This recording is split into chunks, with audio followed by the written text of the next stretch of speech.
Okay, today we're doing 6.1.1, which is congruent triangles. Really, we're doing what's similar to the similar triangle section that we did before we did trig.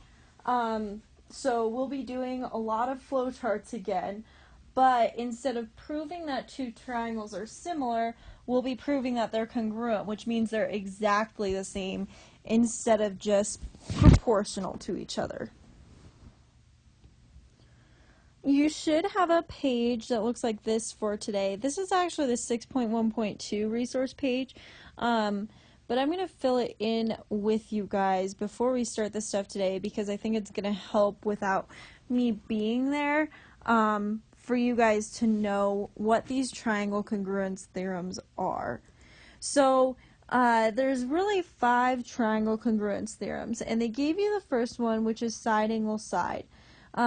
So it's just two sides. Whoa, I need to make that smaller. So two sides. You should be filling this in on your own paper as well. Also, make sure you have the pictures to look like. Two sides and the included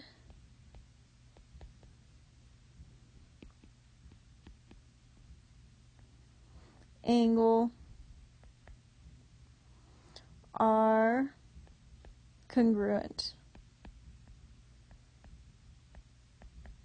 So whereas before you were trying to prove that sides were proportional, these are proportional sides, but they're proportional with a scale factor of 1, which also makes them congruent. The next triangle congruence theorem is side, side, side, and this is the symbol for congruent. We've talked about this a little bit, but this is similar. Congruent has a similar symbol and an equal sign. Hold on one second. Because they are similar, but they are also equal to each other. So it really is both things. So that symbol really includes both of those. So here's your picture for side, side, side. So not all 3 sides have to be the same, but their corresponding sides have to be the same. So these are all 3 sides are congruent.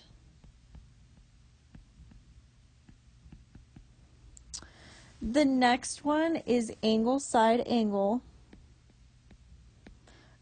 congruence.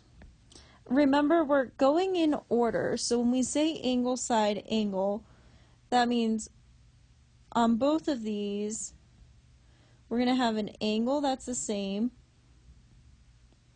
a side that's the same, and another angle that's the same. So you have to go in order. You can't just randomly choose 2 angles and a side that have to be the same. They have to be in order. It has to be the angle, the side that's touching it, and then the next angle that's touching that side that are congruent. So this is 2 angles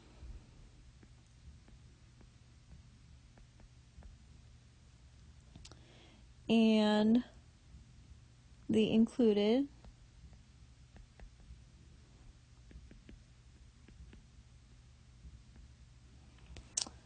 side are congruent. The last really important one is angle side. So those 2 right there really show you that the order matters, because otherwise both of those would just be 2 random angles and 1 random side. The order matters. So in this case, you're going to have an angle. So an angle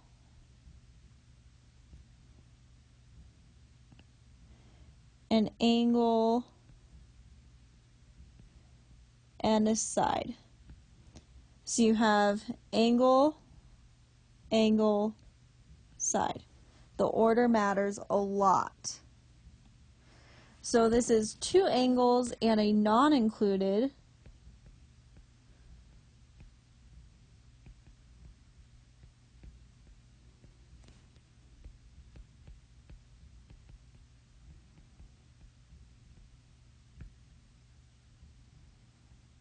Oh, sorry guys. And a non-included side are congruent.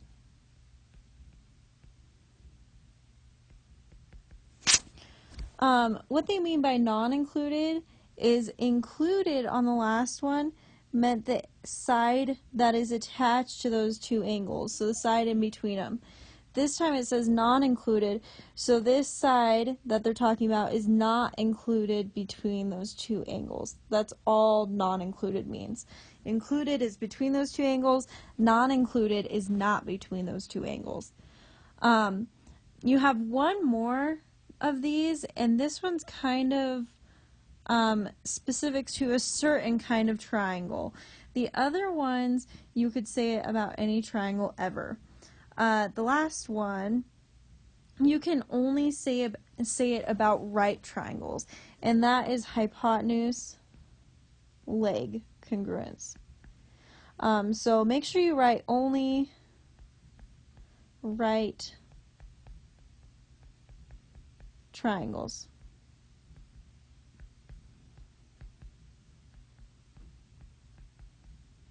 I want to remind you guys, you do get a grade for your notes today. Make sure you're taking your notes and make sure you're turning a picture of them in to me today. So when we say hypotenuse leg, that means the hypotenuse, which is obviously the longest side, is congruent on each of them. Here's your right triangle, and then just one leg has to be congruent on each of them. The reason this works is because if you have the hypotenuse and one leg are the same on both of them, then by the Pythagorean theorem, that third side is set to a certain length. It cannot be anything else, so those have to be congruent triangles. So this is the hypotenuse. You guys have 6 boxes actually. I don't have all 6 of mine on here, so this would go in one of your boxes. And one of the legs are congruent. If you're at home and you don't have this printout, make sure you're just writing this down in your notebook and submit a picture of it on Schoology or email it to me. Okay, we're going to do a couple problems. If you do have this little notes thing, you can just flip over to the back to do these couple of problems. Okay, so this says in chapter 3 you learn to identify similar triangles and use them to solve problems. But what can be learned when triangles are congruent? In today's lesson you will practice identifying congruent triangles and using what you know about similarity. As you search for congruent triangles in today's problems, focus on these questions. What do I know about these triangles? How can I show similarity? And what is the common ratio? So you're going to have to think back to when we did flow charts and think about how we did these, because this is going to start us off with doing flow charts. So it says examine the triangles at the right. You guys have the Desmos tool. You actually can use that if you want to on your Chromebook. I don't really think it's that helpful on this one, but if you want to, you can. Part A says make a flow chart showing that these triangles are similar. I want you to go ahead and pause this video and actually try to make this flowchart on your own first, and then when you unpause, we'll go through it together. Make sure you're taking your notes and doing these because you get a grade for it today.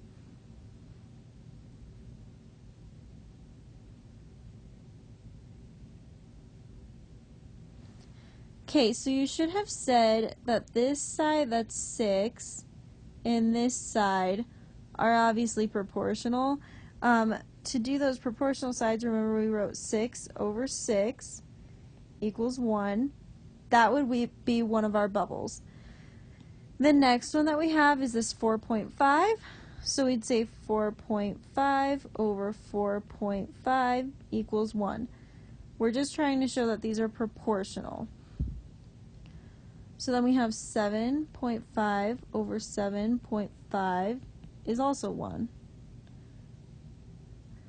So then we would say that these triangles are similar. So triangle ABC is similar. Ooh, I accidentally wrote congruent. Is similar to triangle A is between the 6 and the 7.5, so that would be F. B is between the 6 and the 4.5, so that would be D. And C is between the 4.5 and 7.5, so that would be E. Remember, order matters when you're writing these similarity statements. So you'd say triangle ABC is similar to triangle FDE, which is not what you would have probably wrote if you didn't think about the order on those. The last thing we have to remember to write is these are similar because of side, side, side. Remember, this is our justification that we write right here, and that's really important. So make sure you have this written down. It says, are these triangles also congruent? These are congruent.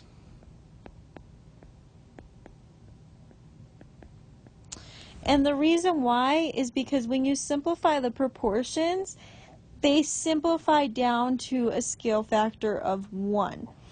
Make sure you have this written down. So the proportions simplify to a scale factor of 1. If they didn't, they would still be similar, but they wouldn't be congruent. So it says, while the symbol for similar is just that little kind of squiggly line, this symbol for congruent figures is the same thing, but it has an equal sign underneath it. It says, how is the congruent similar related to the similarity symbol? Why do you think mathematicians chose this symbol for congruence? We kind of talked about this. This is the symbol for similar, but with congruence, they are similar, but they're also equal. So it really is a similar symbol with an equal symbol as well. It says, Lewis wanted to write a statement to convey that these two triangles are congruent. He stated, he started with triangle CAB ... But then he got stuck and he did not know what the symbol for congruence was. Now that you know the symbol for congruence, complete Lewis's statement for him. So we know this is a symbol for congruence. Remember, order matters. So if we have C, E is in the same spot. So we're going to write triangle E. Next we have A, and F is in the same spot. So we have F. Then we have B, and D is in the same spot. So D goes last. So we would say triangle CAB is congruent to triangle EFD. Make sure you have this written down. Pause it if you need time to write this down still.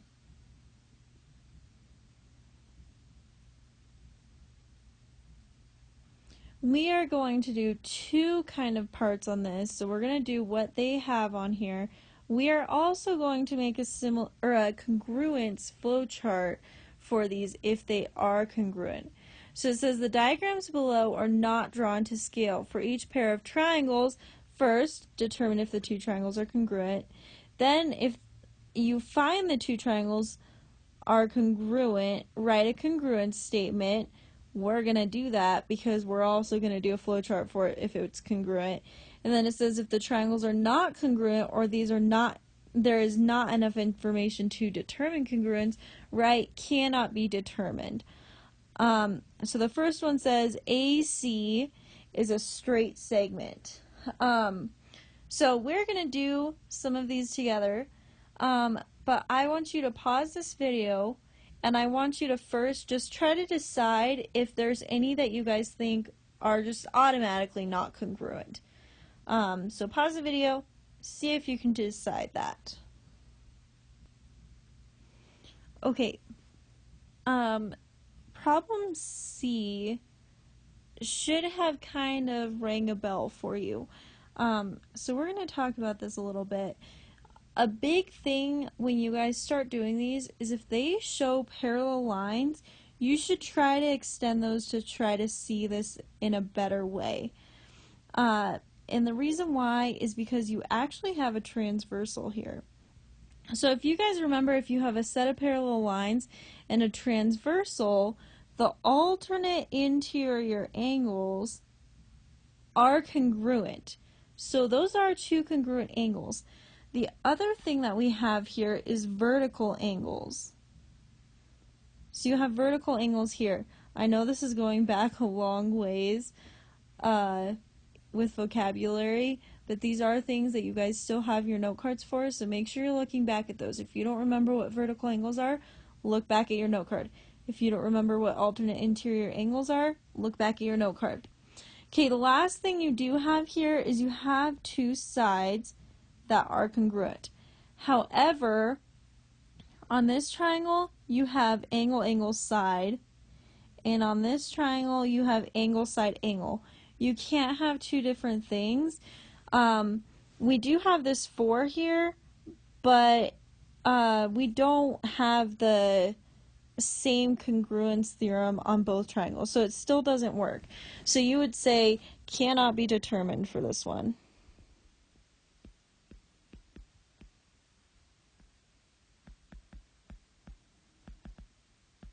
However, you could say that they are similar, because remember, they can be similar by angle-angle similarity. That was one of our similarity statements, but it's not a congruent statement. So let's go ahead and try the first one.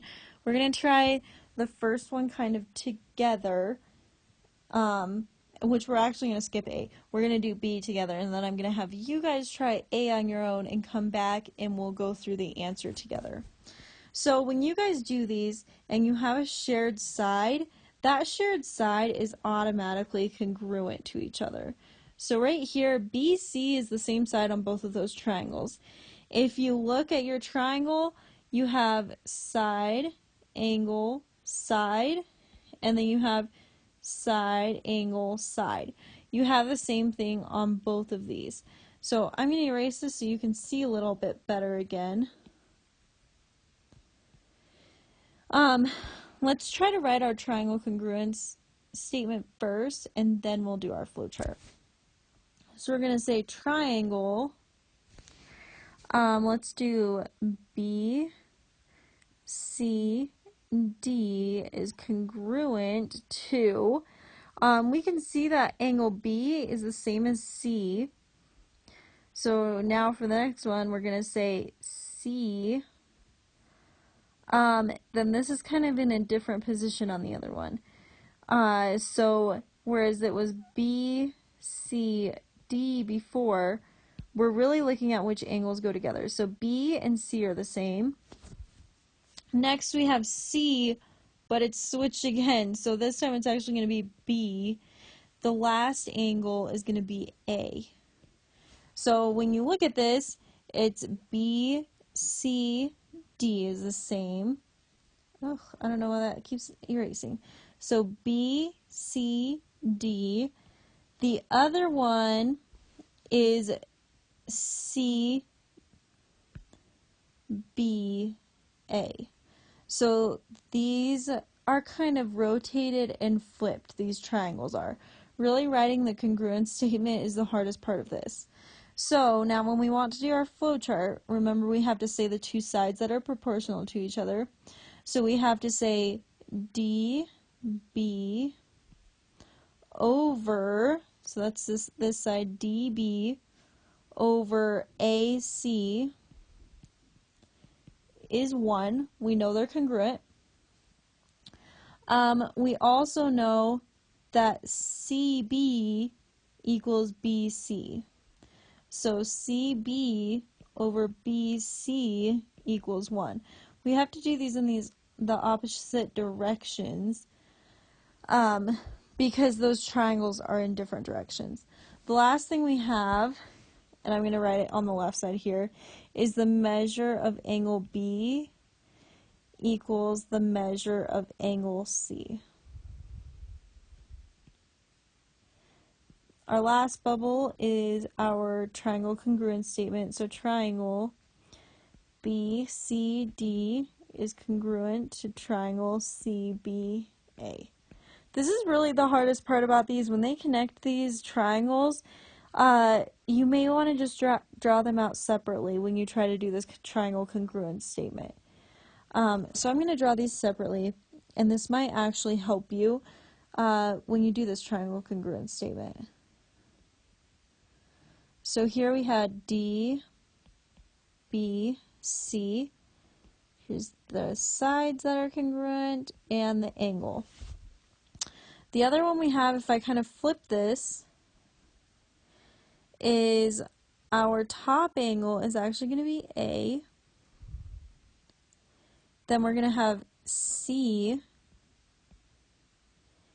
and then we have B.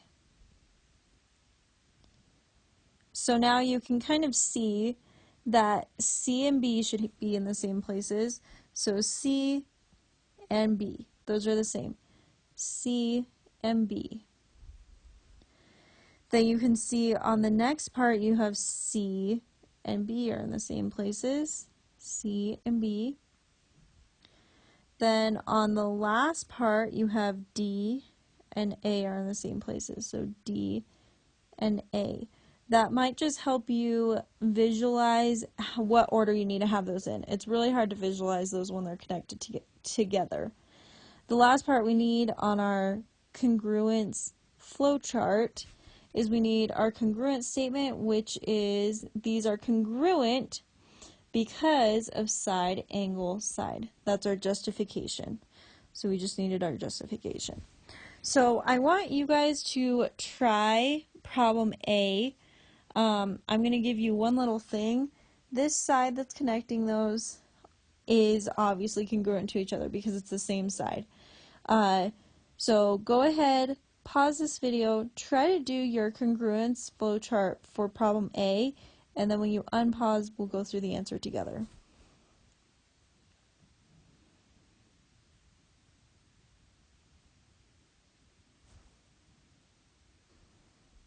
Okay, I'm going to start off just by redrawing these triangles because if you didn't get it, this might just help you visualize it a little better. So this is angle D, this is A, and this is B. On the other triangle, you have B, D, and C, and we know that BD is the same as BD, so these sides are the same. They also showed us that these two angles are congruent. So if you look, you have angle, side, angle on both of these. So we really know our congruence statement, our justification, is going to be angle, side, angle congruence. We just have to prove it first. So let's start out with our congruence statement. We're actually kind of working backwards here. I might erase that bubble and draw it afterwards. So if we say triangle BDA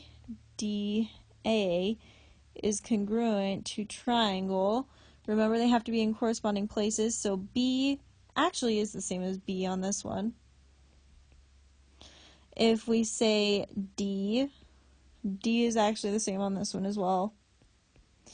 And if we say A is in the same location as C. So there's our triangle congruence statement. Then we have to prove that these are actually congruent by angle, side, angle. So we're going to say the measure of angle B equals the measure of angle B.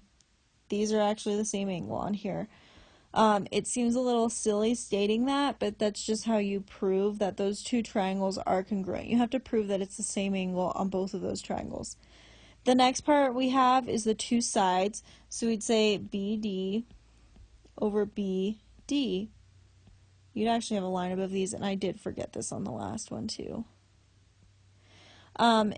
is 1. We know those are congruent, so their proportion is going to be equal to 1. The last thing we have is the measure of angle A equals the measure of angle C. This is probably a little rough for you guys at first just because we haven't done flowcharts in so long. Once we do more, it should get easier. The last thing we have to have is those arrows. Remember, those are really important because it shows the flow of your proof. These really are proofs. We haven't gotten to proofs yet, but you really have done proofs. You just haven't done it in the normal statement and justification table format. So make sure you guys have those arrows. Those are really important. Again, make sure you're writing these notes down because you do get a grade today just for writing your notes down. If you don't have them all, you're only going to receive partial credit. Okay, on D, this is our last one. I'm going to separate these triangles out again because it's going to be a lot easier to see these. And you guys should probably try to do the same thing when you do this. Before we do that though, we know that AB is the same on both of these triangles. So when you do this and you do AB, you're going to write that those two sides are congruent because they're connected to each other. So I'm going to do B, A, C. Here's C, here's A. And then we know that AB is our congruent side.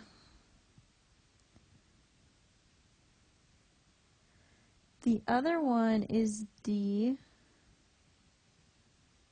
A,